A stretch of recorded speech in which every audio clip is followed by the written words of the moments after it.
Suite aux frappes israéliennes et américaines, on voit bien que le risque est grand que le régime de Téhéran refuse de laisser l'AEIA examiner ses activités et inspecter les installations. Là également, je pense qu'il y aura des questions sur ce sujet. Et puis, vous êtes rendu à Genève le 20 juin dernier. Vous avez joué un rôle de facilitateur lors de la mise en place du cessez-le-feu. Et sur la base de vos échanges avec vos homologues européens, et américains et iraniens, pensez-vous que cet objectif est atteignable dès cet été? Et quelle stratégie politique mettre en œuvre pour y parvenir? Parallèlement, la question de la stabilité régionale ne pourra s'inscrire dans la durée que si la situation à Gaza et dans les territoires palestiniens s'améliore et si les perspectives politiques sont données en faveur d'un règlement du conflit. Que pouvez-vous nous dire au sujet des attentes de la communauté internationale à propos de la fin des opérations militaires israéliennes à Gaza et en Cisjordanie et la libération des otages du Hamas ainsi, et c'est un point sur lequel vous insistez très régulièrement et sur lequel nous sommes d'une très grande vigilance sur la capacité de délivrer de l'aide humanitaire qui, encore une fois, est bloquée pour une grande partie d'entre elles. Un point peut-être sur la conférence de haut niveau sur la solution à deux États qui devait se tenir à New York à l'initiative de la France et de l'Arabie saoudite. L'annonce à cette occasion d'une reconnaissance par la France de l'État de Palestine fait-elle encore partie aujourd'hui des options envisagées? À quel moment? Et qu'en attendez-vous comme conséquences favorables? Un point également sur le sommet de l'OTAN qui s'est tenu la semaine dernière à La Haye, au cours duquel les alliés se sont engagés à porter collectivement leur effort de défense à 5% du PIB. Compte tenu des incertitudes entourant certaines prises de position du président Trump, ces indications sont-elles de réel succès à mettre au crédit de notre diplomatie? Quel bilan tirez-vous de ce sommet auquel vous avez assisté aux côtés du président de la République? C'est une séquence qui, pour certains, a été qualifiée d'humiliation pour les Européens. Partagez-vous bien sûr cette approche et quel rôle aujourd'hui l'Europe peut jouer dans la géopolitique internationale? Un point sur l'Ukraine, après la conversation entre le président français et le président Poutine, mais également avec le président Zelensky. Nous recevrons tout à l'heure une délégation de la Commission des Affaires étrangères du Parlement ukrainien, justement. Donc, nous attendons également sur ce sujet. Et puis, pour terminer, je voulais vous interroger également sur la vision que vous avez de la francophonie et du rôle de la France dans la francophonie à une dizaine de jours de l'Assemblée générale de l'Assemblée parlementaire de la francophonie qui aura lieu à Paris. Et nous avons appris des missions importantes de budget, notamment 75% de dotation de la France à l'opérateur de l'Agence universitaire de la francophonie, mais d'autres opérateurs également. Pourriez-vous, sur ce point-là, qui est un point inquiétude, et pour mais surtout pour l'influence de la France, le rôle de la France dans la francophonie, revenir sur ce point également. Beaucoup de sujets, comme d'habitude, Monsieur le Ministre. Je vous laisse la parole. Et vous remercie, bien sûr, une nouvelle fois, de cet horaire très matinal. C'est moi qui vous remercie, Monsieur le Président, Mesdames et Messieurs les députés. C'est la troisième audition en 3 mois dans ce format, après celle du 2 avril et du 20 mai. Je vous propose donc de faire un tour d'horizon de ce que nous avons fait depuis le 20 mai dernier, en me concentrant sur les 5 dossiers géographiques qui ont concentré l'essentiel de notre énergie, les 3 sommets internationaux qui se sont tenus depuis notre précédente audition, et puis les 3 chantiers de transformation qui se poursuivent. Je commence donc par les dossiers géographiques avec la guerre entre Israël et l'Iran. Depuis le 13 juin et l'attaque lancée par Israël contre les installations nucléaires et balistiques de l'Iran, notre priorité a été d'assurer la sécurité de nos ressortissants. Tous nos moyens ont été mobilisés à cette fin et l'ensemble des services du ministère dans la région et à Paris ont accompli un travail remarquable pour accompagner le retour de nos compatriotes d'Israël et d'Iran qui en avaient fait la demande. La réponse téléphonique a répondu à peu près 12 000 appels depuis le début de la crise.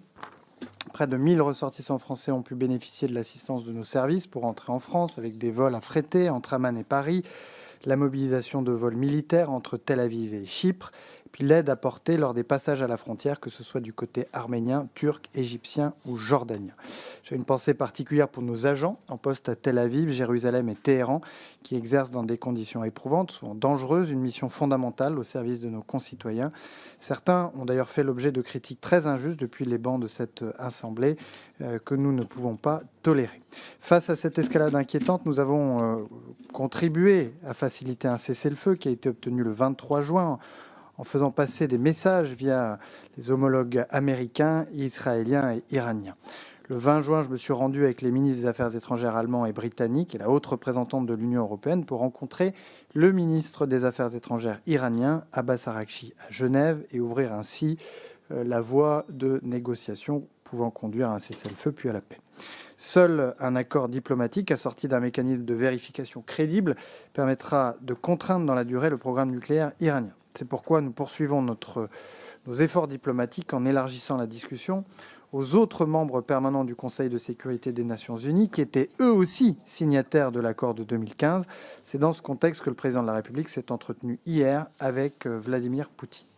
Le programme nucléaire iranien est une menace pour Israël, mais c'est un danger également pour la région et pour l'Europe, tout comme le soutien militaire que l'Iran apporte à la Russie en lui fournissant des drones et des missiles, ainsi que son soutien aux activités terroristes dans la région, et la prise en otage de ressortissants européens, dont nos deux compatriotes, Cécile Collor et Jacques Paris, détenus arbitrairement depuis plus de 3 ans dans des conditions assimilables à de la torture. J'ai pour eux, pour leur famille, une pensée comme vous, Monsieur le Président.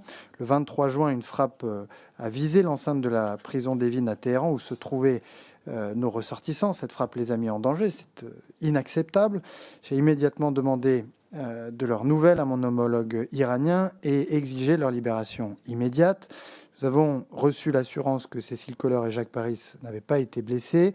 J'ai exigé un accès consulaire pour que notre ambassade puisse s'assurer directement de leur état de santé et en rendre compte à leur famille. Grâce à de très fortes pressions sur les autorités iraniennes, notre chargé d'affaires a pu leur rendre visite hier. Deuxième dossier géographique, le conflit israélo-palestinien. Vous l'avez rappelé, une conférence sur la mise en œuvre de la solution à 2 États, la seule qui puisse garantir aux Israéliens et aux Palestiniens leurs droits et leur sécurité, devait être organisée par la France et l'Arabie saoudite du 17 au 20 juin aux Nations unies. Elle a été reportée du fait de l'escalade entre Israël et l'Iran, mais une nouvelle date sera bientôt fixée et le travail continue. Nos objectifs n'ont pas varié, lancer une dynamique de reconnaissance collective de la Palestine, travailler à la normalisation des pays arabes et musulmans avec Israël, renouvellement de la gouvernance palestinienne, la prise en compte des besoins de sécurité d'Israël, à commencer par le désarmement du Hamas et son exclusion de la gouvernance future de Gaza. Nous avons d'ores et déjà obtenu des avancées significatives. D'abord, nous avons réuni à Paris le 13 juin une conférence de la société civile pour la solution à 2 États avec de nombreux acteurs israéliens et palestiniens. Et puis, deuxièmement, dans une lettre qu'il a adressée à la France et à l'Arabie saoudite, le président de l'autorité palestinienne, Mahmoud Abbas, a pris des engagements majeurs en vue de la conférence de New York. Nous travaillons dans le cadre de l'Union européenne pour proposer une contribution à la surveillance, au suivi de la distribution de l'aide humanitaire à Gaza, dans un contexte où le nouveau système militarisé de distribution de l'aide humanitaire mis en place par le gouvernement israélien il y a 1 mois a tourné au carnage, puisque ce sont des centaines de personnes qui ont perdu la vie, des milliers de personnes qui ont été blessées lors des distributions alimentaires. Tout cela doit cesser. Travaillons aussi pour renforcer la pression sur le gouvernement israélien. Une revue de l'accord d'association entre l'Union européenne et Israël a conclu au non-respect des dispositions relatives aux droits de l'homme dans l'accord. Nous avons confié un mandat à la haute représentante, Kaya Kallas, pour obtenir des améliorations tangibles. S'il n'y a pas de résultat, alors nous demanderons que des mesures soient prises au Conseil des Affaires étrangères du mois de juillet. Troisième dossier géographique, la guerre en Ukraine. Face à l'absence de volonté de Vladimir Poutine de mettre fin à la guerre, nous sommes restés mobilisés depuis notre dernière audition au niveau européen pour accroître la pression sur la Russie et sur ses partenaires qui participent indirectement à son effort de guerre. Notre diplomatie s'est mobilisée pour que le dernier paquet de sanctions présenté par la Commission européenne le 10 juin prévoit des mesures fortes et sans précédent sur le financement de l'effort de guerre russe et notamment un embargo sur le pétrole raffiné. Il s'agit des sanctions les plus lourdes qui aient été prises depuis 2022. Certains de nos partenaires européens font encore preuve de réticence pour adopter ce train de sanctions, mais nous sommes mobilisés pour surmonter cet obstacle et clore les négociations rapidement. Nous renforçons en parallèle notre soutien à l'Ukraine. La rencontre entre le Premier ministre François Bayrou et son homologue ukrainien Denis Shmyhal le 3 juin a permis de renforcer nos liens avec une lettre d'intention sur la coopération bilatérale dans le domaine des minerais critiques et la reconstruction du fonds bilatéral pour la reconstruction de l'Ukraine. Puis le tribunal spécial pour le crime d'agression de la Russie contre l'Ukraine, pour la création duquel nous avons beaucoup œuvré, a vu le jour le 26 juin. Volodymyr Zelensky s'est rendu à Strasbourg pour la signature formelle de l'accord instituant ce tribunal au Conseil de l'Europe. Quatrième dossier, l'Arménie. Un mot pour saluer l'importante délégation parlementaire qui m'a accompagné à Erevan le 26 mai pour rencontrer les autorités arméniennes, les assurer de notre soutien. À l'occasion de ce déplacement, nous avons rendu hommage à l'amiral français d'Artige du Fournay qui, en 1915, alors que le génocide perpétré par le régime jeune turc faisait rage, a secouru pas moins de 4000 femmes, hommes et enfants arméniens qui trouvèrent en France une terre d'accueil. C'est une figure historique qui compte beaucoup dans les relations qu'entretiennent les peuples arméniens et français. J'en viens, dernier dossier géographique, l'Asie du Sud-Est, puisqu'à la fin du mois de mai, le président de la République a effectué une importante tournée dans la région auprès de nos trois partenaires stratégiques, le Vietnam, l'Indonésie et Singapour. Ce déplacement a permis la signature d'accords et de contrats aux retombées substantielles pour l'économie française, 26 milliards d'euros au total dans des domaines comme la recherche et l'innovation, l'énergie nucléaire, les satellites, la défense, la culture ou la sécurité alimentaire. Premier dirigeant européen à être invité au dialogue de Shangri-La, principal forum géopolitique en Asie, le président de la République a appelé les acteurs de la région à une coalition d'indépendance stratégique entre l'Union européenne et l'ASEAN. En outre, le président indonésien Prabowo Subianto sera l'invité d'honneur du président de la République le 14 juillet et un contingent de l'armée indonésienne participera au défilé. J'en viens aux sommets internationaux, en commençant par la 3e conférence des Nations Unies sur l'océan, que la France a accueilli à Nice du 9 au 13 juin, auquel un certain nombre d'entre vous avaient participé et que nous coprésidions avec le Costa Rica. C'est tout simplement la plus grande manifestation jamais organisée sur la préservation de l'océan, un grand succès diplomatique et populaire puisque nous avons dépassé les 100 000 participants. La précédente édition avait réuni 7 000 personnes à Lisbonne. Des avancées concrètes ont été obtenues sur la lutte contre la pollution plastique, le lancement d'un appel pour un traité ambitieux et contraignant signé par plus de 90 pays. Sur la biodiversité, 10% de l'océan est désormais protégé, notamment grâce à la création de la plus grande aire marine protégée en Polynésie française. Sur la protection des grands fonds, puisque la coalition contre l'exploitation minière des grands fonds s'est élargie à 37 pays. Et avec l'annonce de l'entrée en vigueur au 1er janvier 26 du traité sur la haute mer, BBNJ, nous avons réuni 55 des 60 ratifications nécessaires, ce qui, pour un traité signé il y a 2 ans, est un véritable tour de force. Deuxième sommet, celui de l'OTAN, qui s'est tenu à La Haye les 24 et 25 juin dernier.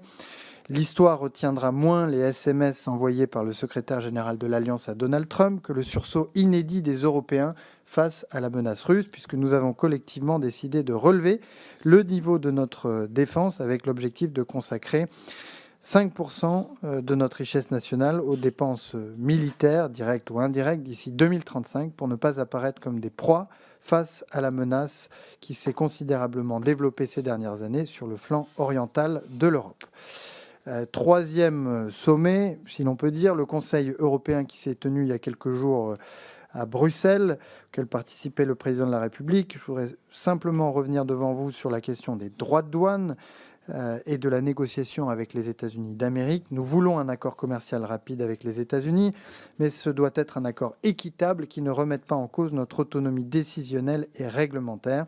Si les États-Unis continuent à nous taxer à hauteur de 10%, alors nous devrons nous aussi adopter des taxes pour équilibrer le rapport de force. C'est une question de crédibilité. L'Europe ne peut pas accepter d'asymétrie. Nous sommes des partenaires, pas des vassaux, et il n'y a pas de vassalisation heureuse, comme le disait le président de la République italienne Sergio Mattarella il y a quelques mois. Pour un pays comme la France, il ne saurait y avoir de vassalisation tout court. J'en viens maintenant aux 3 chantiers déjà évoqués ici de transformation du ministère sur lesquels je voudrais partager avec vous quelques progrès. D'abord, le développement Quai d'Orsay, qui a la responsabilité de porter la voix de la France d'une force de frappe informationnelle dans un moment où cet environnement s'est durci considérablement. Le 16 juin, j'ai réuni tous les conseillers presse et de communication du ministère, en centrale et dans le réseau, pour leur passer un message fort et ambitieux en leur présentant les outils que nous avons développés pour leur faire gagner en efficacité, en lançant une réorganisation des services pour développer une capacité de veille et d'alerte, et puis en annonçant la création de 10 postes nouveaux dans les zones à la frontière de la guerre informationnelle, là où la pression de la propagande anti-française est la plus forte, et puis la création de 5 postes dans des hubs régionaux pour la veille et la stratégie. L'objectif de tout cela, c'est clair, que la France soit perçue pour ce qu'elle est, c'est-à-dire un partenaire privilégié qui respecte la souveraineté de ses partenaires, qui respecte le droit international et privilégie la coopération pour la résolution des enjeux mondiaux. Cette image-là, qui correspond à l'action de la France à l'étranger, c'est celle que nous avons collectivement le devoir de renvoyer dans le monde entier. Et je sais pouvoir compter sur la diplomatie parlementaire pour y parvenir. Mais vous voyez que nous nous dotons d'outils puissants pour contrer les tentatives de ceux qui voudraient renvoyer une autre image de la France. Deuxièmement, le développement au sein du ministère d'une culture de l'impact. J'ai lancé depuis plusieurs semaines, je l'avais déjà brièvement évoqué, un travail permettant d'évaluer précisément notre impact pour les Français. Une équipe d'une trentaine de personnes sur une base volontaire s'est constituée pour faire apparaître un certain nombre d'indicateurs que je présentais d'ailleurs à la Commission des finances de l'Assemblée nationale le 21 mai dans le cadre du printemps de l'évaluation et qui révèlent un certain nombre de réalisations très concrètes de ce ministère au service de nos compatriotes. Je citerai par exemple les 509 000 documents d'identité, actes d'état civil qui ont été délivrés l'année dernière par le réseau, ce qui fait du Quai d'Orsay la première mairie de France.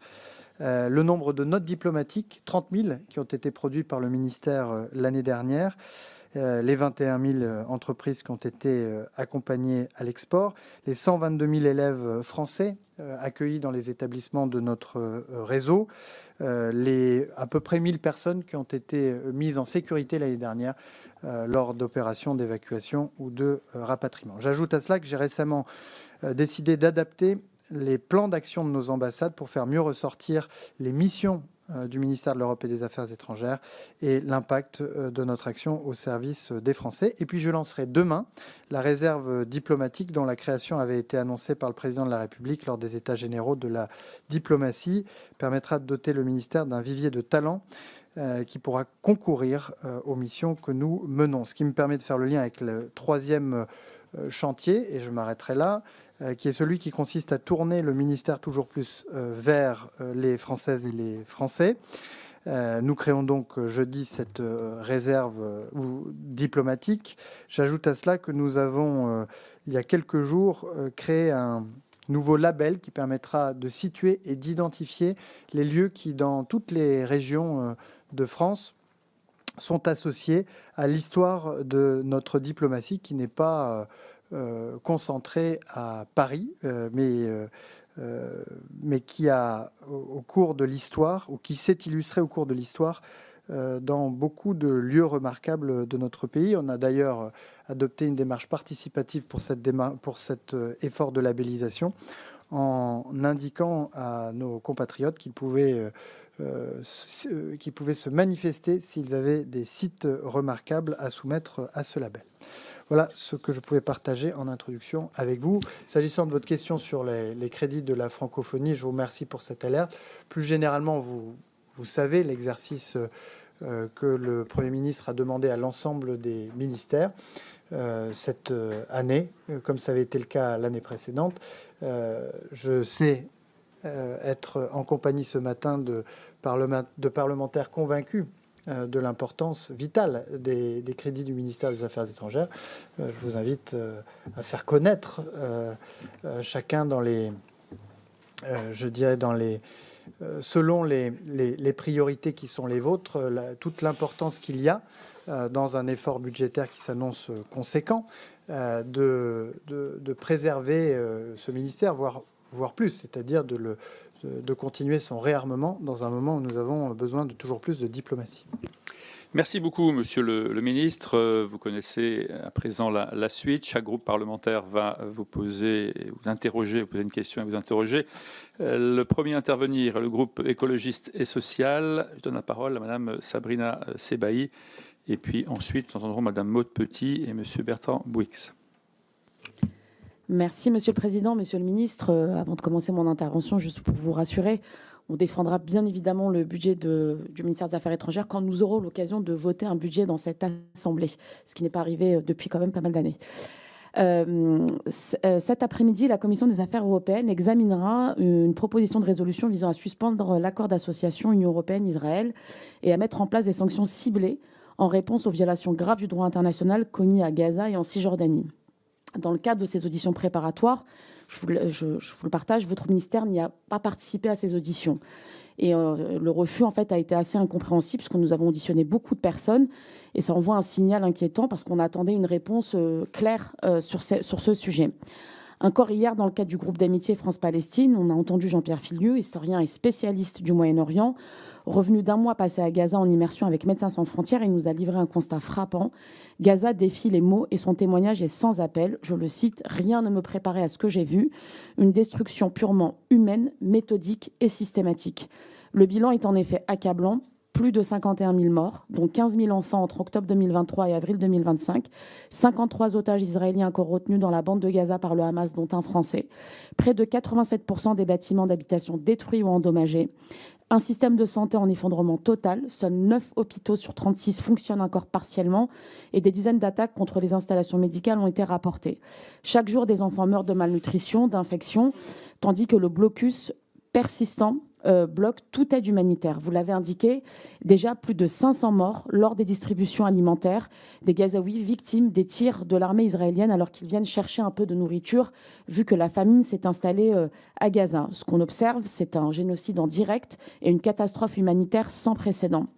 Pendant ce temps, les avancées législatives de la Knesset nous inquiètent.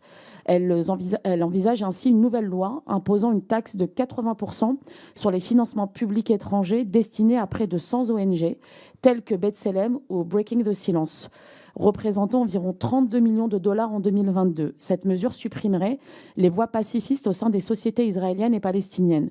Monsieur le ministre, j'ai ainsi 2 questions à vous poser ce matin. Êtes-vous prêt à soutenir officiellement la suspension de l'accord d'association Union européenne-Israël tant que persisteront les violations systématiques de droit international et humanitaire? Je crois qu'on ne peut plus se permettre d'attendre, sauf à voir la disparition totale des Gazaouis avant de prendre une sanction. Et je crois que les propos du gouvernement israélien ne laissent plus de doute quant à la volonté d'annexer Gaza. Deuxième question, quelle position la France adopte-t-elle face à la loi envisagée en Israël limitant drastiquement les financements de la société civile? Je crois que là aussi, c'est une liberté des ONG de pouvoir travailler librement. Donc voilà mes 2 questions pour vous ce matin. Je vous remercie. Merci beaucoup, Madame la députée. Monsieur le ministre. Merci beaucoup, Monsieur le Président. Sur la 2e question, nous avons fait des démarches au sujet de cette loi qui risque en effet d'entraver la capacité des organisations non gouvernementales, la société civile, à agir au profit des populations civiles. Puis s'agissant du réexamen ou de l'examen du respect par le gouvernement israélien de l'accord d'association, et en particulier de cet article 2, nous avons soutenu cette l'initiative qui avait été prise par les Pays-Bas et qui a conduit la Commission européenne à se saisir de ce sujet. Nous avons eu un certain nombre d'échanges avec la haute représentante à la fois sur le constat qu'elle a dressé et sur les suites à donner. Je crois qu'il appartient au gouvernement israélien de montrer sans délai sa volonté de se mettre en conformité avec l'article 2. Des décisions très simples et immédiates peuvent être prises. Le versement des sommes qui sont dues à l'autorité palestinienne, la réouverture de l'accès de l'aide humanitaire à Gaza pour que les stocks accumulés aux frontières puissent parvenir aux populations qui en ont tant besoin, la cessation définitive de toute politique de soutien à la colonisation en Cisjordanie et aux colons extrémistes et violents. Le représentant spécial de l'Union européenne est actuellement dans la région et en Israël pour adresser ces messages. Les ministres des Affaires étrangères, ou plus précisément les chefs d'État et de gouvernement, ont pris acte du constat dressé par la Commission européenne de la violation par Israël de ses obligations et ont appelé les ministres des Affaires étrangères à en tirer les conclusions lors du prochain Conseil qui aura lieu le 15 juillet. Donc, dans cette perspective, nous multiplions nos échanges. Dans cette perspective, évidemment, les débats qui auront lieu à l'Assemblée nationale viendront contribuer en quelque sorte à nourrir ces réflexions. Et par ailleurs, je vous prie de nous excuser pour l'absence de participation des services du ministère des Affaires étrangères, qui sont à mon avis dus à des questions logistiques plutôt qu'à une volonté politique. Je ne vois pas du tout les raisons pour lesquelles, sachant que nous avons soutenu cette démarche de la Commission européenne, nous ne puissions pas répondre à ces questions. Merci beaucoup, Monsieur le Ministre. La parole à présent pour les démocrates à Madame Maude-Petit. Monsieur le ministre, il y a tout juste 5 jours, le 27 juin, les ministres des Affaires étrangères de la République démocratique du Congo et du Rwanda ont signé à Washington et sous l'égide des États-Unis un accord historique visant à mettre fin à plus de 30 années de guerre entre les deux pays. Hasard du calendrier, j'organisais à l'Assemblée nationale, au lendemain de cette signature, un colloque sur une paix durable en République démocratique du Congo, en présence notamment de son Excellence Émile Ngoï Kasango, ambassadeur de la RDC en France. En écoutant les différents intervenants, j'ai eu le sentiment que depuis notamment 2021 et la reprise de l'offensive du M23, la communauté internationale avait été quelque peu silencieuse quant aux drames et aux atrocités qui se sont déroulées durant ce conflit. Et pourtant, avec 7 à 8 millions de victimes congolaises, presque autant de personnes déplacées, des violences sexuelles en tout genre, instituées en armes de guerre, des villages incendiés, rasés, des enfants enrôlés de force, voire pire, ce conflit a été l'un des plus sanglants de ces dernières années et a provoqué une crise humanitaire sans précédent. Ces crimes devront être punis un jour. Aujourd'hui, à l'instar du président de la République Emmanuel Macron et du secrétaire général de l'ONU, Antonio Guterres, vous avez, monsieur le ministre, salué cet accord, estimant qu'il représente un pas important vers la paix dans la région des Grands Lacs. Mais si cet accord constitue, c'est vrai, une étape importante vers la désescalade de la violence et la stabilité dans cette région, cette paix apparaît extrêmement fragile au vu notamment des antécédents entre les deux belligérants. Monsieur le ministre, j'ai donc plusieurs questions à vous poser. En quoi cet accord de paix entre la République démocratique du Congo et le Rwanda vous paraît-il assez solide pour qu'une paix durable puisse s'installer entre les deux pays? Qu'est-ce qui pourrait, selon vous, empêcher que cet accord ne s'inscrive dans la durée? Les États-Unis ont été au cœur des pourparlers qui ont débouché assez rapidement sur cet accord de paix. La France et l'Union européenne ont été actives, assurément, mais plutôt discrètes. Ont-elles été partie prenante dans l'élaboration de cet accord? Enfin, vous avez déclaré que la France restera pleinement mobilisée aux côtés des partenaires africains, européens et internationaux pour accompagner l'ensemble des pays de la région des Grands Lacs dans ce processus de paix. Quelle forme cet accompagnement de notre pays peut-il ou doit-il prendre? Je vous remercie, Monsieur le ministre.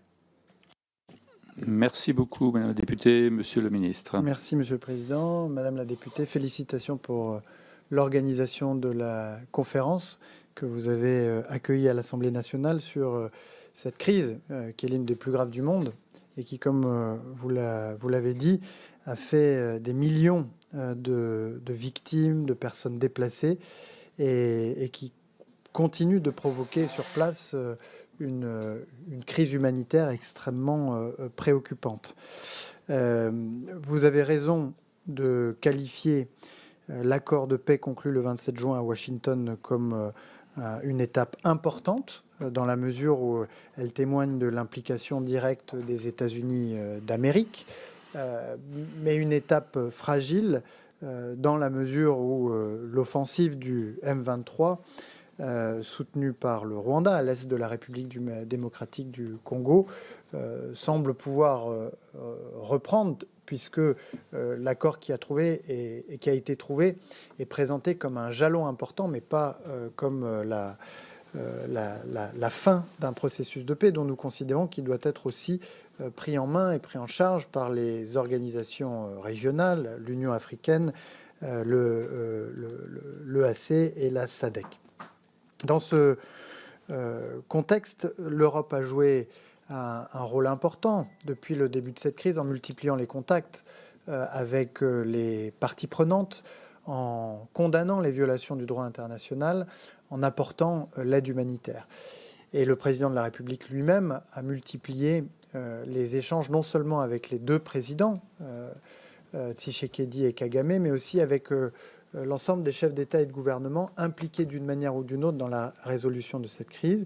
Il nous a demandé, au Quai d'Orsay, de travailler à la manière dont nous pourrions, à la suite de cet accord qui a vocation à faire cesser le feu, d'ouvrir un chemin vers une paix durable dans cette région qui est traversée par un conflit depuis plusieurs décennies. Ouverture qui passerait par d'abord la résolution de la crise humanitaire et puis ensuite je dirais le traitement des causes lointaines de ce conflit qui touche aux questions de citoyenneté aussi bien qu'aux questions de coopération économique. Merci beaucoup, Monsieur le Ministre. À présent, pour Horizon et Indépendants, la parole à Bertrand Bouix. Merci Monsieur le Président, Monsieur le Ministre. Ces dernières semaines, l'Agence internationale de l'énergie atomique a une nouvelle fois tiré la sonnette d'alarme.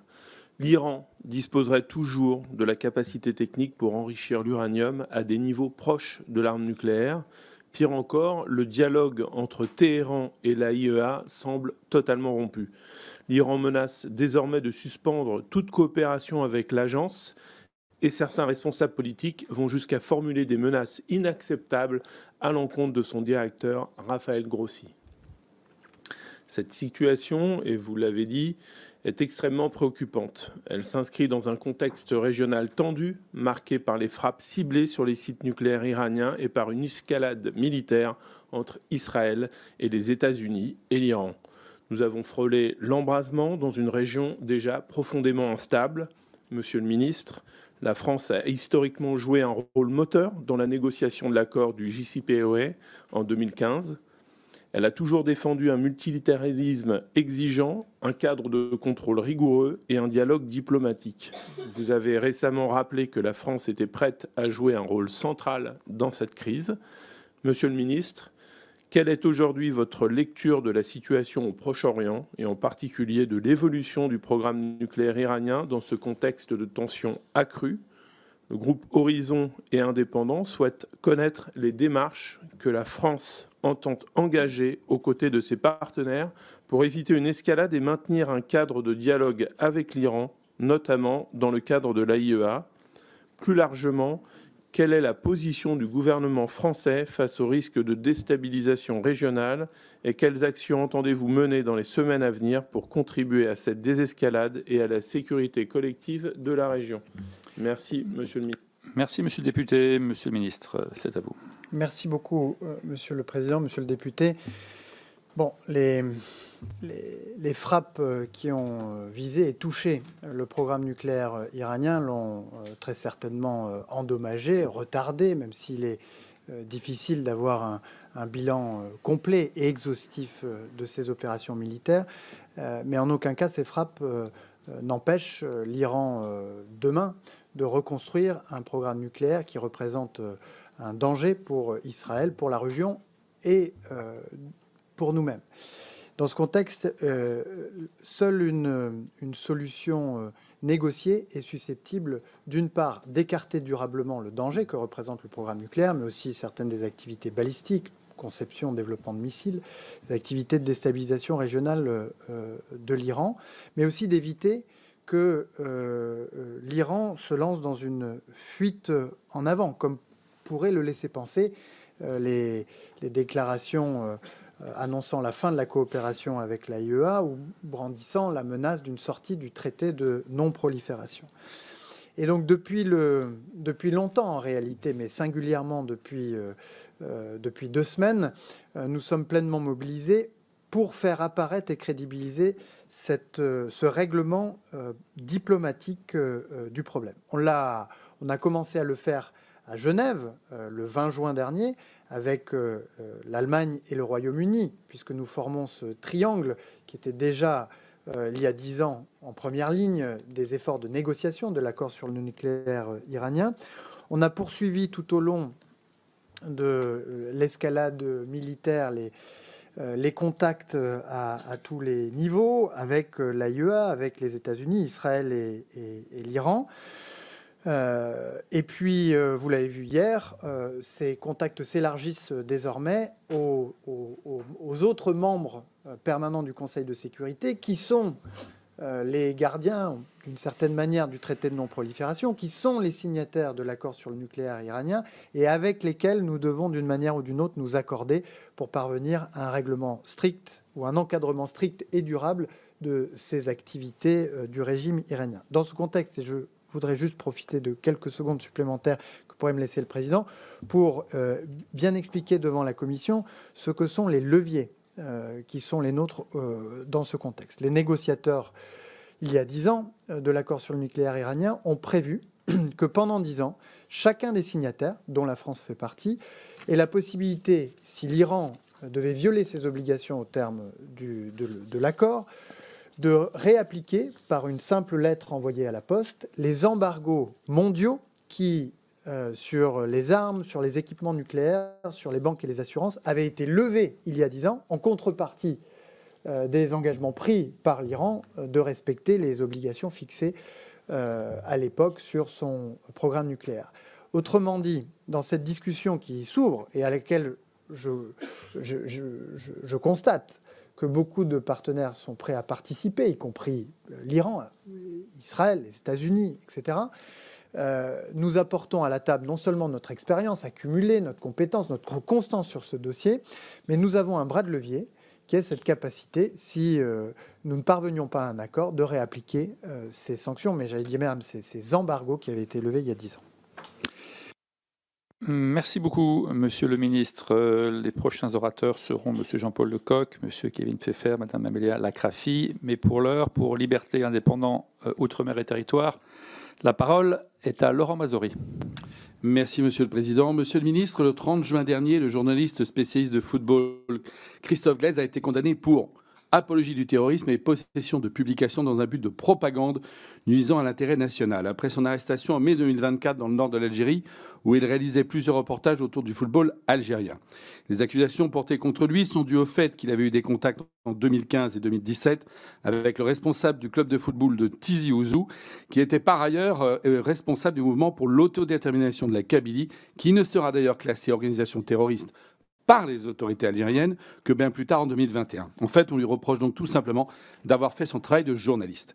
Hier, c'est l'écrivain franco-algérien Boualem Sansal que l'Assemblée nationale avait largement soutenu quand elle a adopté la proposition de résolution européenne de notre collègue Constance Le Grip en mai dernier, qui a été condamnée en appel à 5 ans de prison ferme. Vous l'avez d'ailleurs rappelé vous-même hier en séance des questions au gouvernement. Monsieur le ministre, l'emprisonnement de notre compatriote est donc parfaitement injustifié. Nous partageons tous ce point. Les négociations menées avec l'Algérie ont échoué jusqu'ici. Et les relations diplomatiques avec ce pays sont particulièrement tendues. Et avec les nouveaux événements de ces derniers jours, il ne semble pas que les relations entre nos deux pays soient malheureusement sur le point de s'améliorer. Dans ce contexte, alors qu'il est nécessaire que nous puissions avoir des relations apaisées avec l'Algérie, pourriez-vous nous dire quels nouveaux leviers vous allez proposer pour à la fois faire en sorte que l'Algérie respecte ses engagements, mais également pour que enfin soit libéré M. Glaise et surtout M. Sansal, puisque son incarcération est beaucoup plus longue. Il est plus qu'urgent que de nouvelles actions concrètes, rapidement réalisables, soient mises en place pour sortir efficacement de cette politique des otages, qui n'est pas sans nous rappeler ce même moyen utilisé d'ailleurs par l'Iran, et à ne pas être obligés d'être nous-mêmes victimes d'une forme de syndrome de Stockholm pour pouvoir s'en extraire et reprendre ainsi notre indépendance dans nos relations avec l'Algérie. Je vous remercie. Merci, Monsieur le député. Monsieur le ministre, un sujet que la Commission a traité à de nombreuses reprises.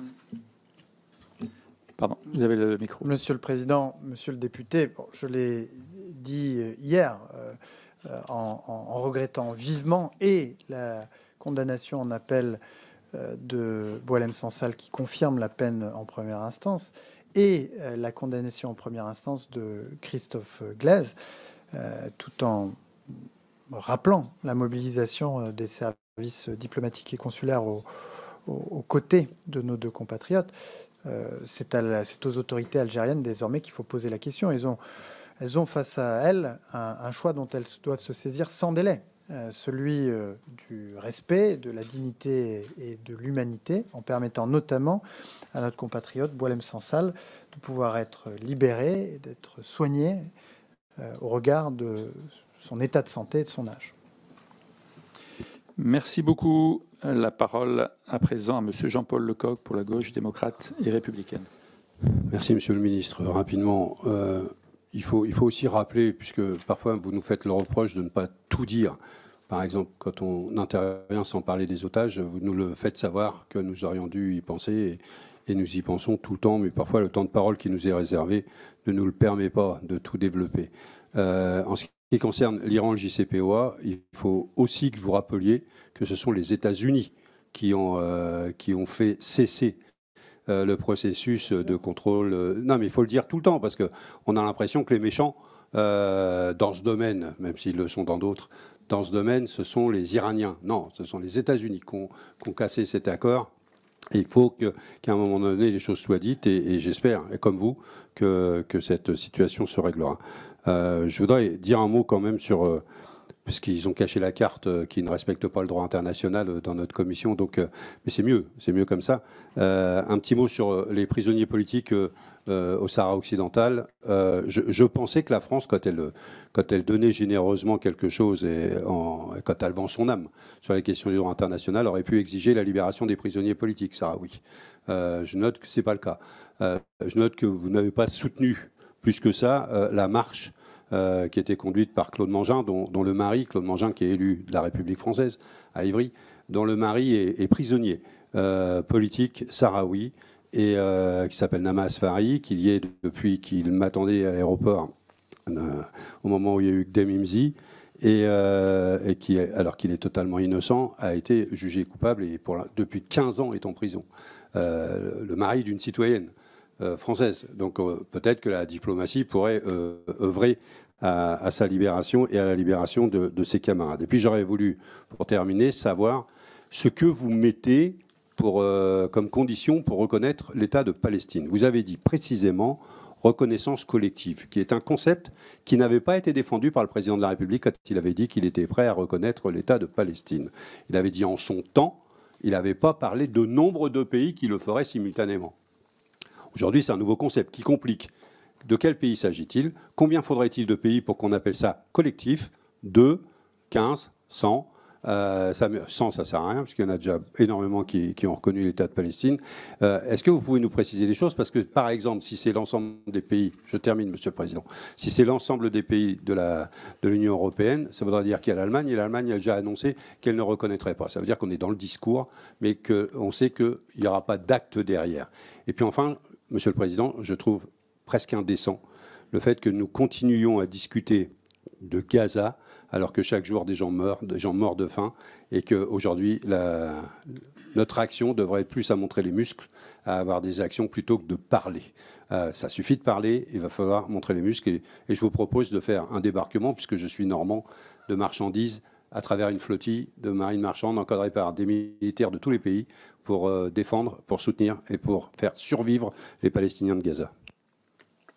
Merci beaucoup, Monsieur le député, Monsieur le ministre. Merci, Monsieur le Président, Monsieur le député.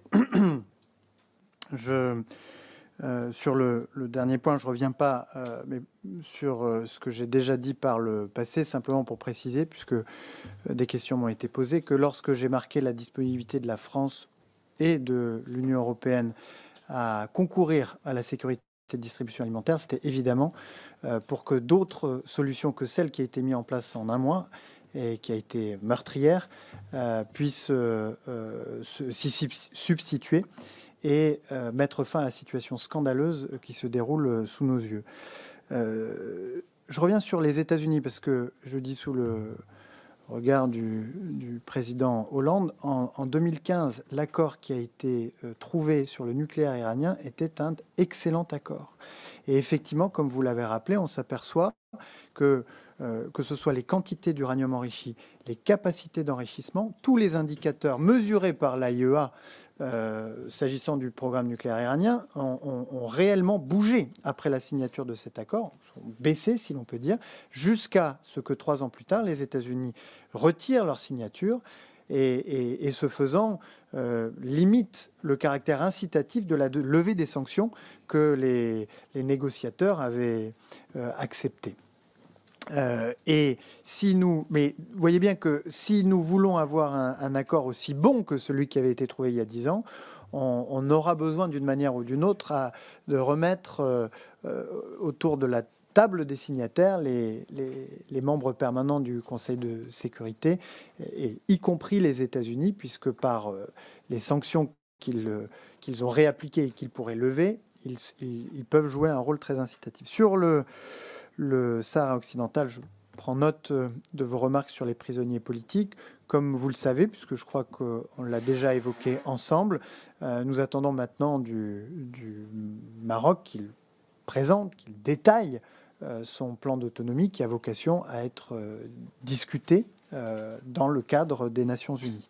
Et puis sur la reconnaissance de l'État de Palestine, nous restons déterminés à reconnaître l'État de Palestine, mais vous avez saisi quelle est l'ambition du président de la République, c'est celle de préserver une solution politique, solution à 2 États, qui est aujourd'hui fragilisée et menacée par la colonisation en Cisjordanie, qui menace la contiguïté territoriale du territoire qu'administrerait cet État, par la destruction à Gaza, par une forme de résignation des parties prenantes. Et donc, tout le travail qui a été le nôtre dans la préparation de cette conférence, que nous attendions avec beaucoup de résolutions, a consisté à convaincre un certain nombre de partenaires européens ou occidentaux de l'intérêt de prendre aujourd'hui cette décision, à convaincre le président de l'autorité palestinienne, qui a répondu à nos demandes, de prendre des engagements qui démontrent de sa volonté de contribuer lui-même à construire cette solution politique,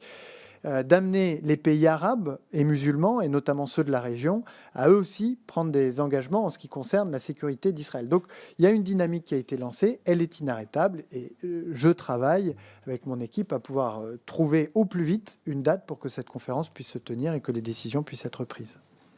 Merci beaucoup, Monsieur le Ministre, pour ces éléments extrêmement précis. La parole à présent au Rassemblement national avec Monsieur Kevin Pfeffer. Merci Monsieur le Président, merci Monsieur le Ministre d'être avec nous ce matin. Alors qu'il a été condamné hier en appel à 5 ans de prison, le Rassemblement national voudrait d'abord à nouveau exprimer tout son soutien à Boualem Sansal et demande sa libération. Le mois dernier, à l'initiative bienvenue de l'Italie, du Danemark et de l'Autriche, 9 pays européens, incluant la Belgique, la République tchèque, la Pologne et les 3 pays baltes, ont signé une lettre ouverte avec une demande claire. La Cour européenne des droits de l'homme doit pouvoir faciliter les expulsions de ressortissants étrangers qui ont commis des délits et des crimes. Il est en effet impératif que la CEDH revoie son interprétation de la Convention européenne des droits de l'homme, notamment en ce qui concerne le contrôle en matière migratoire, un contrôle qui est beaucoup trop extensif, qui nuit gravement à la souveraineté des nations européennes et qui ne protège pas prioritairement les ressortissants européens. En novembre dernier, par exemple, la Cour a condamné le Danemark pour l'expulsion temporaire de 6 ans d'un trafiquant de drogue irakien ayant purgé sa peine de prison. La Cour a jugé que ces conditions de retour au Danemark n'était pas assuré et que cela contreviendrait au respect de la vie privée et familiale de ce ressortissant. Celui-ci n'a pourtant ni femme ni enfant dans ce pays. En janvier, la Cour a condamné la Grèce pour avoir renvoyé une demandeuse d'asile turque, estimant qu'elle avait été privée de toute possibilité de déposer une demande et lui accordant 20 000 € d'indemnité. Monsieur le ministre, de telles décisions sont très inquiétantes. Elles créent un effet d'appel à l'immigration irrégulière. Elles créent des brèches dans lesquelles les associations immigrationnistes financées par les impôts des Français s'engouffrent pour contester nos politiques et entraver notre action. Face à cela, la montée partout en Europe de forces patriotes qui souhaitent protéger nos concitoyens des effets néfastes d'une immigration massive et incontrôlée est salutaire. Monsieur le ministre, la France est bien consciente des interprétations délirantes opérées par la CEDH, puisque vous avez vous-même choisi depuis 2023 la ligne de la désobéissance assumée en maintenant l'expulsion d'islamistes radicaux, malgré les décisions de la Cour condamnant la France. Pourtant, nous ne pouvons que noter l'absence de la France de cet appel, tout comme son absence au traditionnel petit déjeuner consacré à la migration avant l'ouverture du sommet européen du 26 juin. Monsieur le ministre, l'Europe se réveille, elle entame un tournant attendu par les peuples en matière migratoire. Pourquoi la France reste-t-elle en retrait de ces initiatives d'autres pays européens qui visent à reprendre le contrôle de notre politique migratoire? Mais peut-être estimez-vous qu'il n'y a aucun problème. Merci, monsieur le député. Monsieur le ministre. Monsieur le Président, monsieur le député, si ces questions vous préoccupent, elles sont légitimes. Je vous invite à soutenir l'action internationale de la France lorsque nous prenons contact avec les autorités intérimaires de la Syrie après la chute du régime de Bachar al-Assad, puisque c'est la Syrie qui a été le premier foyer de départ de demandeurs d'asile et de réfugiés il y a 10 ans, après la répression dans le sang par Bachar al-Assad de la révolution. Je n'ai pas entendu beaucoup de soutien en provenance de vos rangs lorsque nous sommes allés engager les autorités syriennes, bien au contraire. De la même manière, si ces questions vous préoccupent, elles sont légitimes. Alors pourquoi n'avez-vous pas soutenu le pacte sur l'immigration et l'asile qui, justement, en tirant les leçons de 10 ans je dirais d'impuissance publique sur ces questions-là, l'Europe s'est enfin dotée d'un cadre permettant de traiter de ces questions sur un plan pragmatique. Alors est-ce que le pacte sur l'immigration et l'asile que vous n'avez pas soutenu est suffisant ? La réponse est non. Et d'ailleurs, nous travaillons à modifier la directive retour, mais aussi à doter l'Europe d'un vrai levier visa-réadmission, c'est-à-dire un levier lui permettant de faire levier, un levier lui permettant de mobiliser sa politique de visa pour obtenir une meilleure coopération de la part des pays de départ et de retour, puisque ce levier, lorsque nous l'activons à niveau national, chacun a pu le constater, ça ne fonctionne pas, parce qu'il existe toujours des voies de contournement. Voilà dans quel esprit nous travaillons. Merci beaucoup pour Ensemble pour la République. Madame Amélia Lacrafi, la parole pour 2 minutes 30. Merci beaucoup, Monsieur le Président. Mes chers collègues, Monsieur le Ministre, je souhaite vous interroger sur 2 sujets qui touchent au rôle et à la crédibilité de la France sur la scène internationale. D'abord, au Proche-Orient. Plusieurs voix s'élèvent pour dénoncer la marginalisation croissante des Européens dans une région où les États-Unis ont réaffirmé leur influence, ou devrais-je dire leur toute-puissance, notamment aux côtés d'Israël. La France, pourtant, n'a pas ménagé ses efforts pour promouvoir la paix. En témoigne l'organisation du Forum de paix. Pour la paix, au Proche-Orient, centré sur la relance de la solution à 2 États et pour lequel je regrette une très très faible couverture médiatique. On préfère médiatiser la guerre que médiatiser la volonté de paix, même quand il y a des généraux israéliens qui la demandent. Ce forum devait préparer une conférence à l'ONU co-initiée par la France et l'Arabie saoudite qui aurait pu marquer une étape historique avec cette reconnaissance par notre pays de l'État de Palestine et donner un peu d'espoir aux Gazaouis et à tous les Palestiniens d'ailleurs. J'ai personnellement soutenu cette orientation en déposant une proposition de résolution en ce sens. Or, la conférence est reportée, comme vous l'avez dit, et plusieurs collègues l'ont rappelé aussi. Et je me demande aussi si c'est seulement un report réel ou si vraiment nous devons craindre qu'il est totalement enterré. Et je me demande si ce renoncement ne porterait pas atteinte à notre capacité d'influence et à notre engagement pour la paix juste et durable dans cette région. Deuxième sujet, la francophonie, autre pilier de notre stratégie d'influence. À quelques jours de la 50e plénière de l'Assemblée parlementaire de la francophonie que la France accueille, l'Assemblée nationale et le Sénat, et une semaine après avoir présenté ici même mon rapport d'information sur son avenir de cette francophonie, je ne peux que relayer l'inquiétude grandissante des opérateurs et partenaires francophones. Les coupes budgétaires, notamment celles qui touchent l'AUF et les programmes structurants comme le PIMEF, sorte de possibilité de mobilité dans le monde francophone pour les étudiants et les chercheurs, contredisent directement les engagements pris lors du sommet de Villers-Cotterêts. Comment compte encore le sommet de la francophonie et en accueille les principales institutions se désengagent ainsi de ses responsabilités. Monsieur le ministre, dans un monde où les batailles d'influence sont plus vives que jamais, comment la France peut-elle continuer à faire rayonner ses valeurs et son projet francophone sans moyens à la hauteur de ses ambitions? Merci. Merci beaucoup, Madame la députée, déléguée générale de l'Assemblée parlementaire de la francophonie.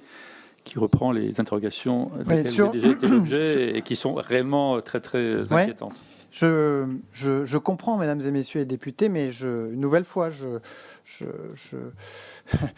le ministère des Affaires étrangères est un ministère régalien qui mérite, dans la période que nous traversons, d'être réarmé. Je constate que par rapport aux autres ministères régaliens, lorsque nous avons les discussions budgétaires, on voit apparaître beaucoup plus d'amendements de réduction de crédit pour ce ministère que d'autres ministères régaliens. Je vous invite vraiment à soutenir, parce que moi, je peux prendre chaque ligne les unes après les autres, et je vois bien, étant donné les efforts que nous avons faits déjà l'année dernière, à quel point tout nouvel effort qui est demandé au ministère nous conduit à des sacrifices. Et s'agissant de la francophonie et de ses crédits, l'année dernière, nous avons mobilisé 12 millions d'euros en appui au livrable du sommet de Villers-Cotterêts, argent déjà engagé, dont une grande partie au bénéfice de projets mis en œuvre par l'AUF. Nous travaillons en étroite concertation avec le recteur de l'AUF pour identifier ensemble des pistes de transformation, de diversification des ressources qui permettront sur le moyen et sur le long terme de rendre cette organisation plus robuste. Plus généralement, on essaye de trouver des solutions, mais dans un contexte qui est extrêmement contraint. Je vous invite à nous aider à desserrer la contrainte. Ensuite, sur le deuxième point que vous avez soulevé, je suis tout à fait d'accord avec vous. La rencontre des sociétés civiles à laquelle vous avez participé, et je vous en remercie, était un moment majeur de dialogue entre deux peuples que tout oppose aujourd'hui dans la poursuite d'une guerre qui a fait tant de victimes de chaque côté. Cette capacité des sociétés civiles à montrer du doigt le chemin vers une solution politique et vers la paix est essentiel, et nous ne renonçons en rien à notre objectif de reconnaissance de l'État de Palestine, à la tenue de cette conférence, et nous allons veiller avec le co-organisateur à trouver une date le plus tôt possible. Ensuite, sur la marginalisation, l'affaiblissement de la France, etc. Première remarque, je crois qu'il faut cesser de nous autoflageller. Tout le monde le sait, tout le monde le voit. La France a été la première à mobiliser la communauté internationale pour Gaza, le 9 novembre 2023, pour le Liban l'année dernière, avec une conférence internationale à laquelle vous avez participé également, pour la Syrie, pour le Soudan. C'est la France qui est en première. Alors on nous dit, oui, tout cela c'est l'humanitaire. Et l'humanitaire, c'est moins important. Non, l'humanitaire, c'est très important. Il y a aujourd'hui dans le monde des dizaines de millions de personnes qui sont déplacées, qui souffrent de sous-alimentation, de risque de famine, et la responsabilité de la France, c'est aussi d'apporter une réponse à cette détresse. Mais le rôle de la France ne se limite pas à l'humanitaire. Au Liban, comme pour l'Iran aujourd'hui, c'est la France qui a ouvert la voie, la première, à des négociations permettant d'entrevoir les conditions d'une paix durable. Ensuite, nous vivons aujourd'hui dans un monde où, par rapport il y a 80 ans, quand la Charte des Nations Unies était signée à San Francisco, d'autres grandes puissances ont émergé, avec lesquelles nous devons désormais composer. Alors, faut-il se résigner à l'inaction? Non, mais clairement, le poids de la France à l'étranger dépend de sa force intérieure, de notre force militaire pour dissuader les menaces, de notre force économique pour n'avoir pas à dépendre des autres, et notre force morale pour réaffirmer nos valeurs. Et c'est pourquoi les discussions sur le conclave, c'est pourquoi les discussions budgétaires que nous avons ne sont pas totalement étrangères à la force de notre action internationale. En réalité, elles la conditionnent. Merci beaucoup, Monsieur le ministre. Tu veux dire un petit mot? Prenez le micro. Pardon, très rapidement, je voulais reprendre. Pour l'AUF, couper 70% des budgets et les prévenir en juin et leur dire que c'est rétroactif, enfin, je pense quand même que c'est exagéré. Donc si on doit tous aller voir le Premier ministre, je pense qu'on ira. Et ensuite, pour notre capacité, oui, on s'autoflagelle, c'est vrai, et je le critique souvent, et surtout dans cette commission. Mais on a aussi mis en place une cellule riposte. Très honnêtement, je ne sais pas ce qu'elle fait. Quand je constate que le Niger publie dans ses réseaux pour dire que la France finance les islamistes et les djihadistes au Sahel, et qu'elle a infiltré la DGSE, et que c'est pour ça que la DGSE déménage alors que ça fait 11 ans que le déménagement est prévu. Et à aucun moment, la France ne réagit. À un moment donné, il va falloir taper du poing sur la table, dire les choses et que cette riposte fonctionne. Merci, Monsieur le ministre. Riposte justement rapide à cette demande de riposte. Je suis tout à fait d'accord. On n'est pas à la bonne échelle, même si on a vu dans certains cas, dans certains postes, dans certaines régions, des exemples réussis de riposte ayant atteint une viralité supérieure à celle de la fausse nouvelle que nos adversaires tentaient de propager. Et c'est pourquoi je travaille à doter le Quai d'Orsay d'une force de frappe informationnelle en mobilisant à la fois des outils nouveaux pour libérer du temps à tous ceux qui sont impliqués dans le travail de presse et de communication, pour en gros leur permettre de se concentrer sur le travail d'affirmation et de riposte pour que nos messages soient entendus et que l'image de la France ne soit pas abîmée. Merci beaucoup. La parole à présent pour la France insoumise, Madame Sophia Merci, Monsieur Chikirou. le Président. Monsieur le Ministre, bonjour. Votre présence aujourd'hui est l'occasion d'un bilan lucide sur la politique étrangère de notre pays. Ce bilan ne doit pas être un simulacre, une sorte d'irréalisme politique, une posture. On a vu le président Macron sauter tel un cabri, pour reprendre l'expression de De Gaulle, et criant « Europe, Europe, Europe ». Ensuite, on l'a vu courbant l'échine devant Donald Trump. On voit la diplomatie française qui ne pèse plus, qui obéit, qui suit, qui échoue aussi. Vous avez beaucoup voyagé, mais les résultats ne sont pas là. Il faut dire que le président Macron qualifie la France de puissance moyenne. Eh bien non, elle n'est pas moyenne, la France. Elle devient moyenne parce qu'elle est dirigée par des dirigeants moyens. Moyens bons, moyens mauvais, moyens engagés, moyens stratèges, moyens sincères et souvent moyennement courageux. C'est ce qu'on a pu voir à Gaza, alors que les Nations Unies, la Cour internationale de justice et les plus grandes ONG dénoncent un génocide en cours. La France officielle, elle, s'est alignée sur la rhétorique israélienne. Vous n'avez pas rappelé l'ambassadeur, vous avez renoncé à reconnaître l'État de Palestine, vous vous murez dans une sorte de silence face à la famine qui a lieu là-bas. Vous êtes incapable d'agir après 18 mois et 400 000 disparus à Gaza. En Syrie, après plus d'une décennie de guerre, Bachar al-Assad a été remplacé par Ahmad al-Shara, un ex-Nosra, ex-djihadiste que vous recevez à l'Élysée, et vous avez pendant ce temps-là laissé tomber les Kurdes face à l'État islamique. Sur la Russie, pour poursuivre le petit tour d'horizon, on en est au 17e train de sanctions qui ne sont pas efficaces, absolument pas efficaces. La Russie a fait preuve d'une résilience surprenante et le président Macron finit, après 3 ans, par appeler Poutine pour discuter pendant 2 heures avec lui de tout et de rien, en tout cas beaucoup de rien, puisqu'on ne sait pas grand-chose de cet entretien. En Chine, ensuite, vous affirmez vouloir baisser les tensions sur la question taïwanaise, et pourtant, le président Macron, dans son ambiguïté stratégique alignée sur celle des États-Unis d'Amérique, compare Taïwan à l'Ukraine, provoquant l'ire de la Chine et de Pékin. Au Sahara occidental aussi, la France qui a trahi sa position historique en soutenant un plan marocain en violation du droit international. Résultat, une crise ouverte avec l'Algérie et un discrédit croissant auprès des pays du Sud. En République démocratique du Congo, une guerre atroce menée par le groupe M23 avec le soutien du Rwanda qui a tué, déplacé des millions de personnes. Des accords de paix en juin 2025. On ne sait pas ce qu'a fait la France. Et tout à l'heure, ma collègue parlait de la discrétion de la France dans ces accords. Je pourrais poursuivre avec le Soudan, avec l'Iran, arrimé aux États-Unis d'Amérique, aligné sur la volonté israélienne de la guerre préventive. Je pourrais parler du Mercosur, où la France aussi renonce et va signer l'accord. Je pourrais parler de l'OTAN, où la France aussi renonce et cède du commerce extérieur qui s'effondre, notre souveraineté numérique colonisée. Ma question est très simple. Est-ce que vous considérez que la France est une entreprise sous-traitante des États-Unis d'Amérique, ou est-ce que vous avez une ambition qui serait un peu plus que moyenne pour la France? Est-ce que la France va être indépendante? Est-ce que la France va être à la hauteur de ce que le général de Gaulle avait défini, ou est-ce qu'avec vous, on doit renoncer à être la France?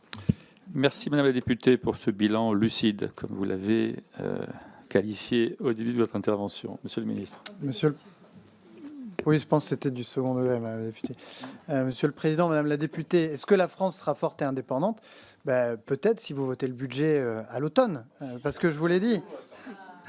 Je vous l'ai dit dans la réponse. Ouais, vous avez fait un petit peu de provocation dans votre question aussi. Je peux vous rejoindre sur le fait que malgré notre posture inchangée de non-alignement, nous vivons dans un monde qui a changé par rapport à celui qui est né sur les ruines de la Deuxième Guerre mondiale. Des puissances nouvelles ont émergé. Le président des États-Unis d'Amérique a sa propre vision des équilibres de la planète. Et face à cela, on peut avoir le sentiment que nous avons, sur le cours des choses, une prise qui est moindre que ce que nous avions par le passé. C'est sans doute vrai, puisque nous avons face à nous de nouvelles grandes puissances qui ont émergé. La question qui nous est posée, c'est de savoir s'il nous faut nous résigner, accepter de peser moins sur le destin du monde, ou si au contraire nous pouvons conserver ce qui a fait la force, l'indépendance de la France et sa capacité à peser sur le cours des choses. Mais ce poids de la France à l'étranger dépend très directement de sa force intérieure, de la force intérieure de l'Europe. Et c'est, puisque vous l'avez désigné dans votre question, l'ambition que le président de la République a portée pour la France et pour l'Europe que de nous renforcer, de nous rendre moins dépendants du reste du monde pour pouvoir continuer à être acteurs du destin du monde. Et quand je parle de force intérieure, je parle, oui, de force militaire, c'est-à-dire de capacité à dissuader les menaces pour n'avoir pas à transiger sur l'essentiel, de force économique pour n'être plus dépendant de régions du monde qui pourraient sinon peser sur les décisions que nous serions amenés à prendre, de force politique aussi, parce que notre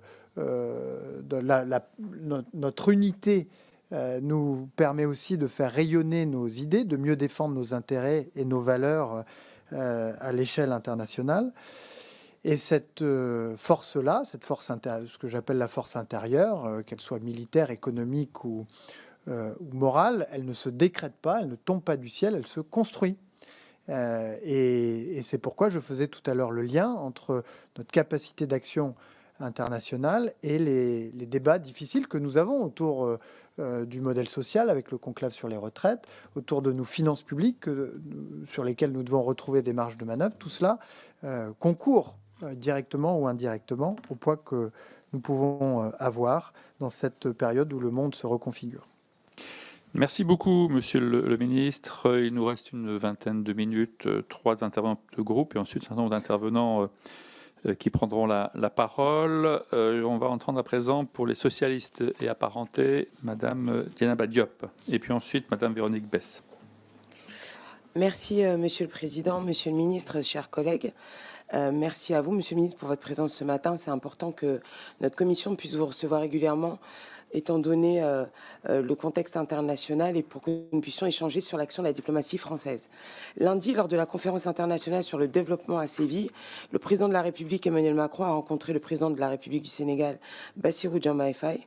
L'échange a porté sur le partenariat renouvelé entre la France et le Sénégal au service de l'intérêt de nos deux peuples et de leur souveraineté. Je me réjouis que nos deux pays aient exprimé leur volonté de poursuivre et d'amplifier leurs liens dans plusieurs domaines, le développement économique, la culture ou encore la sécurité.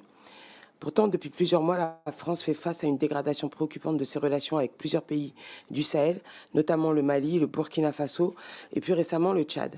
Ces tensions diplomatiques, marquées par le départ des forces françaises et des discours hostiles de certains régimes de transition, interrogent profondément notre position dans cette région. Nous le savons, l'influence d'acteurs, notamment la Russie, via le groupe Wagner et plus largement une montée du sentiment anti-français, participe à une redéfinition brutale des équilibres régionaux. Face à cela, la réponse de la France ne peut se limiter à un retrait ou à une posture défensive. Notre diplomatie doit impérativement se réinventer en s'appuyant davantage sur les sociétés civiles africaines, sur les jeunesses et sur les forces progressistes locales. Elle doit rompre avec des logiques anciennes de domination ou de tutelle pour construire une relation de partenariat d'égal à égal, respectueuse des aspirations souveraines de ces peuples. Aussi, Monsieur le Ministre, quelle est aujourd'hui la stratégie de la France pour renouer un dialogue constructif avec ces pays? Comment notre diplomatie entend-elle restaurer la confiance sans renoncer à nos principes démocratiques, tout en répondant aux défis communs que sont le développement, la sécurité ou encore la lutte contre le terrorisme? Je vous remercie. Merci beaucoup, Madame la députée, Monsieur le Ministre. Un sujet qui n'a pas été abordé encore sur la relation de la France avec l'Afrique et l'Afrique francophone particulièrement. Merci, Monsieur le Président et Madame la députée. C'est un effort collectif parce que je pense que vous avez tout à fait raison que le dialogue, nous devons le cultiver avec les sociétés civiles. Vous le faites, pour certains d'entre vous, en étant au contact des diasporas, en étant au contact de représentants des sociétés civiles de ces pays.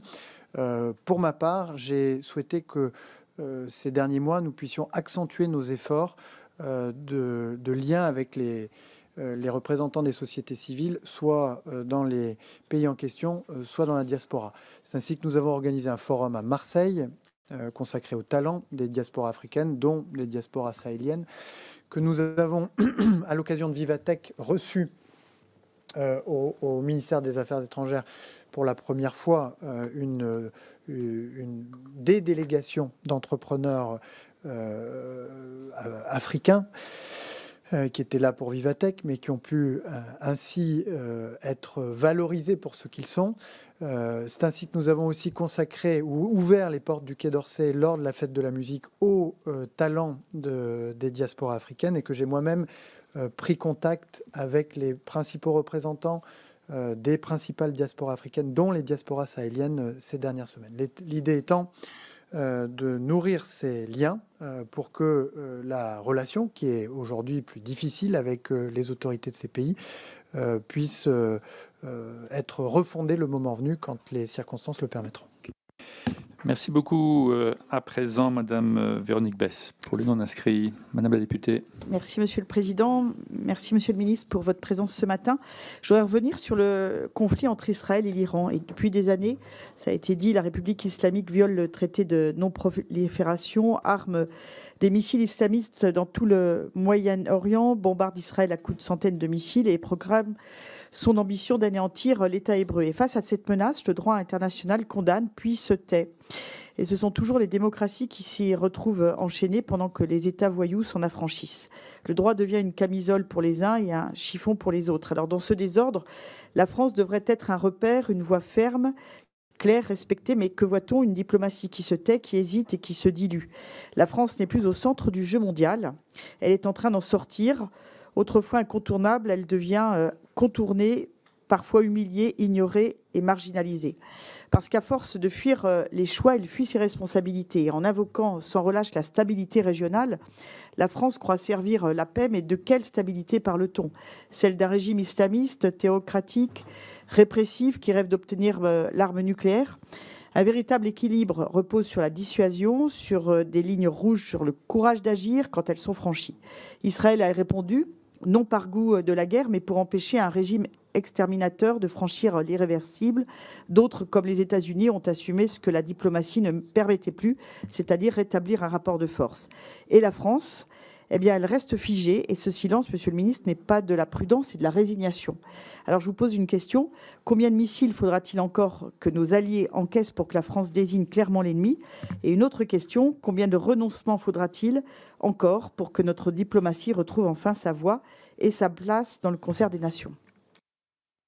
Merci. Prenez le micro, Monsieur le Ministre. Vous avez la parole. Oui, Monsieur le Président, Madame la députée, je vous invite à échanger avec des représentants des autorités israéliennes et leur demander leur avis sur la France et son rôle en première ligne pour défendre Israël contre la menace existentielle que représente le nucléaire iranien. Il n'y a pas d'autres interlocuteurs de la France qui soient aussi respectés par le gouvernement israélien pour ses positions s'agissant du nucléaire iranien. Alors non, nous ne sommes pas levés pour applaudir les frappes parce qu'elles n'étaient pas conformes au droit international et parce que si elles ont sans doute endommagé et retardé le programme nucléaire iranien, nous n'avons pas d'autre exemple dans l'histoire récente que l'accord qui avait été trouvé il y a 10 ans pour obtenir un vrai retour en arrière, une vraie contrainte sur la capacité d'enrichissement et les stocks d'uranium enrichi du régime iranien. Et cette position, qui est à la fois très crédible, puisque nous sommes, par notre constance et notre fermeté sur ce sujet, très respectés par Israël, mais par notre position très nette vis-à-vis du respect du droit international, eh bien, nous occupons en quelque sorte une place centrale. Et c'est sans doute une des raisons pour lesquelles c'est par l'intermédiaire du président de la République et par mon intermédiaire que les États-Unis ont fait passer des messages à l'Iran ces derniers jours et que l'Iran a fait passer des messages aux États-Unis. Parce que précisément, nous avons une position claire, qui est celle que la France a toujours eue, le respect des engagements pris et du droit international. Respect par l'Iran nécessaire, indispensable de ses obligations au terme du traité de non-prolifération, respect par les États-Unis et d'autres du droit international. C'est ça notre position et je crois qu'elle est très claire et qu'elle est très nette. Merci, Monsieur le ministre. Il reste une dizaine de minutes et 7 intervenants. Je vais prendre par groupe de 3 et 4 pour commencer vraiment sur une minute parce que le format aujourd'hui est contraint avec un départ du ministre à 9h30. Madame Christine Engrand. Merci, Monsieur le Président. Monsieur le Ministre, alors que le cessez-le-feu entre Israël et l'Iran reste fragile, les frappes de juin dernier ont démontré combien un affrontement régional pouvait provoquer des effets systémiques à l'échelle mondiale. L'Iran a ciblé des infrastructures civiles et militaires israéliennes et en retour, les perturbations dans le détroit d'Ormuz ont provoqué un prix du baril à plus de $120. Nous avons assisté dans le même temps à un brouillage massif des systèmes GPS dans cette zone stratégique, compromettant jusqu'à 80% du commerce maritime mondial. Ce type d'attaque hybride, mêlant frappe conventionnelle et sabotage technologique, préfigure les formes de guerre à venir. Comment la France entend-elle anticiper et se prémunir contre les conséquences directes de ces conflits hybrides, notamment en matière de sécurité énergétique et de souveraineté numérique, alors même que notre dépendance aux infrastructures mondiales reste massive. Alors que les attaques iraniennes ont combiné drones armés, cyberattaques et sabotage de navigation, la France dispose-t-elle aujourd'hui d'une doctrine opérationnelle claire pour répondre à ce type de conflit hybride à la croisée du militaire, du numérique et de l'économie? Merci beaucoup. La parole ensuite à Madame Pascale Gau. Et puis ensuite, Mme Laurence Robert-Dehaut. Oui, merci Monsieur le Président. Monsieur le Ministre, je voudrais revenir sur l'UNOC et notamment nous avons rencontré le président du Plan Bleu qui est un mini-GIEC de la Méditerranée depuis 1977. La Méditerranée a des défis majeurs à relever en termes écologiques, migratoires et sécuritaires. Et on note notamment que ce plan bleu devient marginalisé faute de moyens et de soutien politique. En parallèle, la Turquie a obtenu une approbation des parties de la Convention de Barcelone pour créer un centre de coordination et d'action régionale sur le climat avec un fort potentiel d'attractivité scientifique et diplomatique alors que ce pays est un gros pollueur et émetteur de gaz à effet de serre. Comment le gouvernement entend-il restaurer l'influence française dans le cadre du processus de Barcelone et redonner un rôle moteur au plan bleu et éviter que la Turquie ne s'impose comme leader régional? Merci. Et puis dans cette première séquence, nous allons entendre Madame Laurence Robert-Dehaut et après Monsieur le Ministre. Merci, Monsieur le Président. Monsieur le Ministre, ma question est très claire. Où est le contrat d'objectifs et de moyens qui lie l'État à l'Agence française au développement pour la période 2023-2025 ? Des milliards d'euros d'argent public sont en jeu. Pourtant, cela fait 2 ans que nous courons derrière la transmission de ce document qui reste introuvable. 2 ans que le gouvernement échappe à ses responsabilités au mépris d'une obligation légale et d'un principe constitutionnel.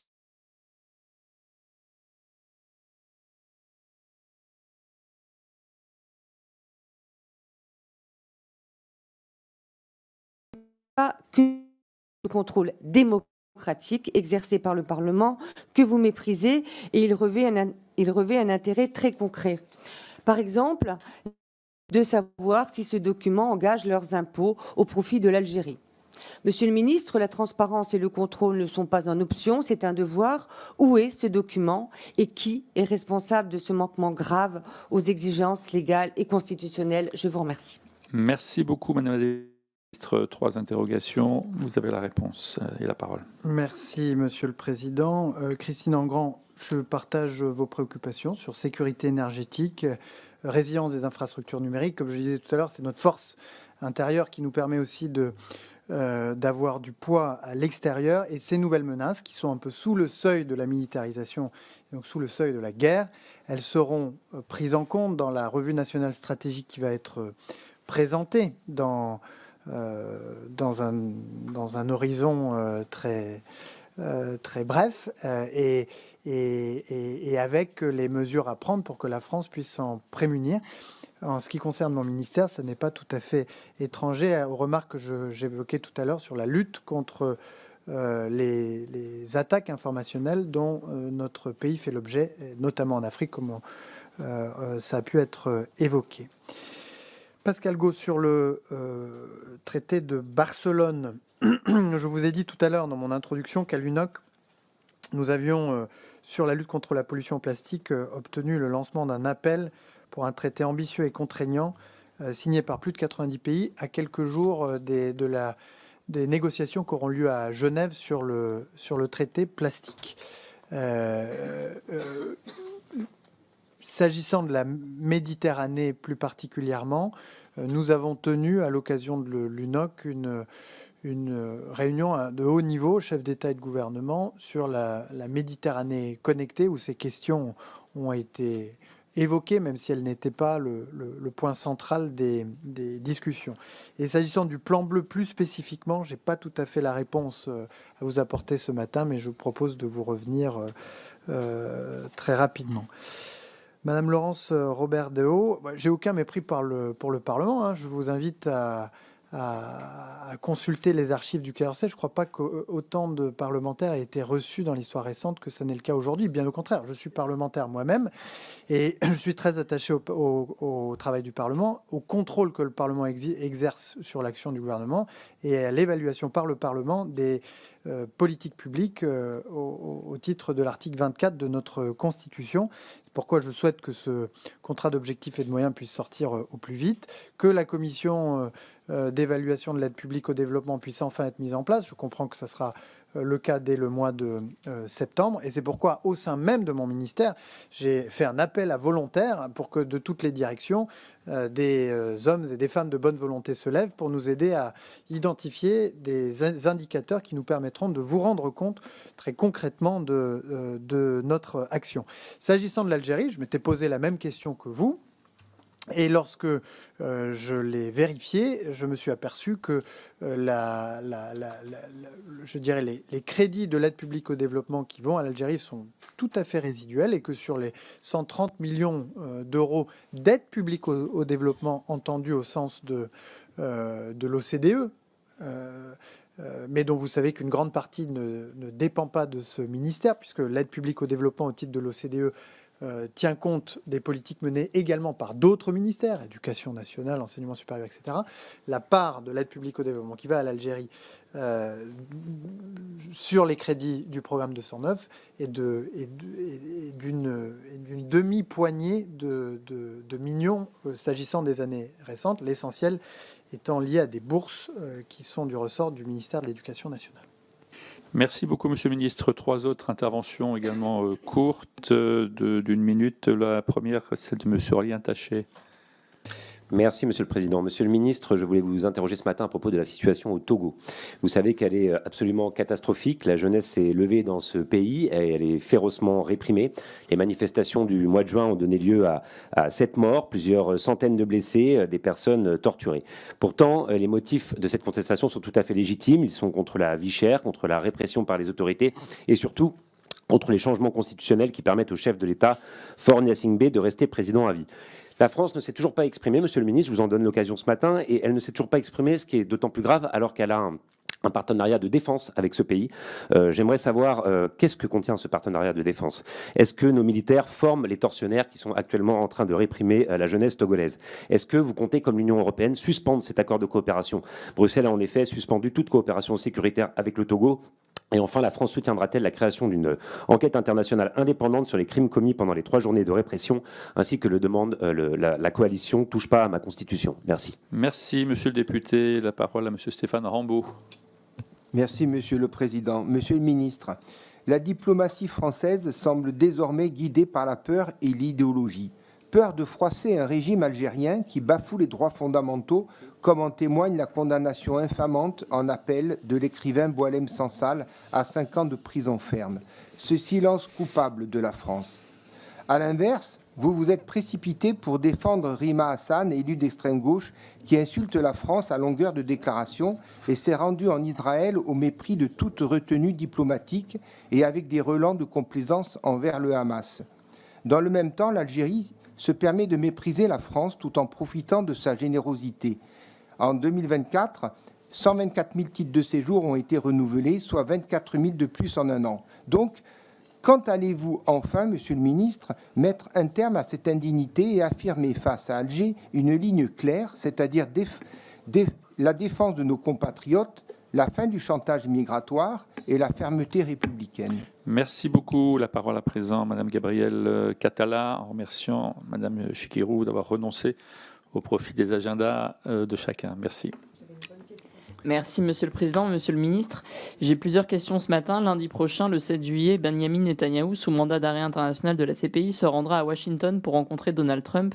Allez-vous autoriser Monsieur Netanyahou, en violation avec les obligations de la France vis-à-vis de la Cour pénale internationale, à survoler l'espace aérien français comme vous l'avez déjà fait dans la nuit du 6 au 7 avril dernier? La fois précédente, vous m'aviez répondu que selon le droit coutumier international, Monsieur Netanyahou avait le droit à une immunité. Je maintiens que c'est totalement faux et donc je vous repose également la question à ce sujet. Est-ce qu'il y a vraiment une immunité pour les personnes poursuivies par la Cour pénale internationale dans le droit pénal international actuel? Ensuite, hier, plusieurs associations, dont la LDH, ont déposé une plainte avec constitution de partie civile pour des chefs de crimes contre l'humanité et crimes de génocide. Cette plainte, elle vise 2 soldats israéliens possédant la nationalité française, snipers dans une unité d'élite de l'armée israélienne, accusés d'exécution de civils dans la ville de Gaza et à Khan Younes entre novembre 2023 et mars 2024. Ces 2 soldats ne sont que la partie émergée de l'iceberg, puisque plus de 4000 Français ou franco-israéliens sont actuellement à Gaza et participent à l'offensive israélienne. Que faites-vous là-dessus? Attendez-vous que les associations portent plainte auprès de la justice française? Est-ce que vous-même vous faites des signalements? Et que dites-vous à ce sujet? Merci de votre question, Monsieur le Ministre. 3 interrogations sur 3 sujets différents. Vous avez la parole en guise de conclusion également. Merci, Monsieur le Président.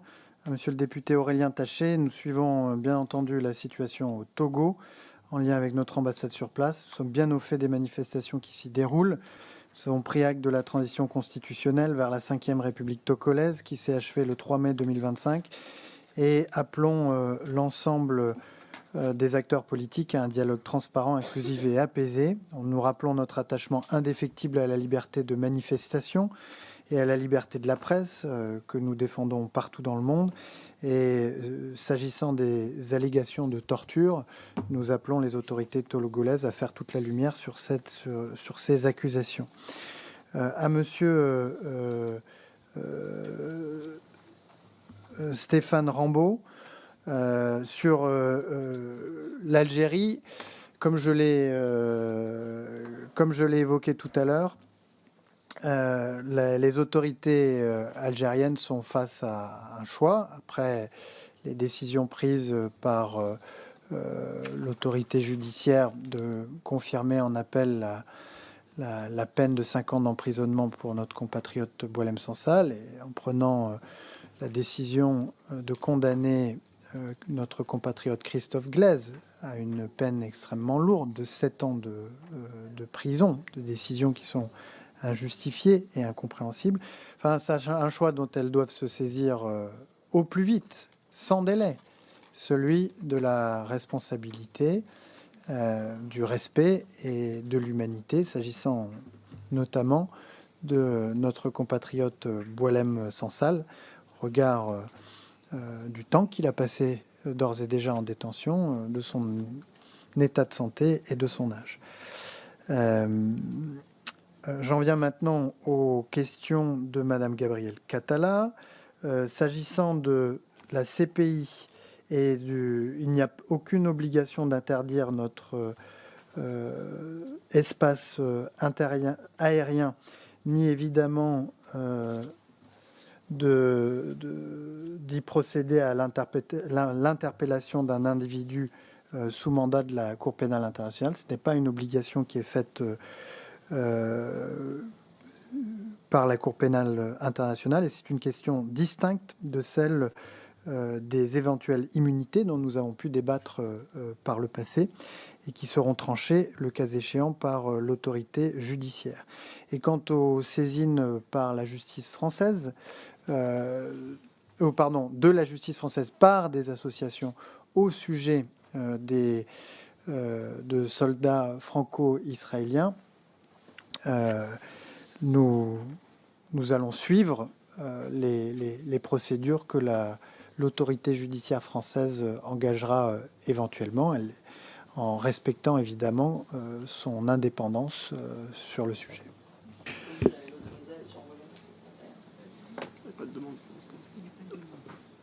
Reprenez la parole dans ce cas-là, qu'on puisse... Allez-y. Donc vous allez l'autoriser à survoler notre espace aérien si nécessaire, lundi prochain, entre dimanche et lundi. Nous n'avons pas reçu de demande de la Cour pénale internationale à ce sujet.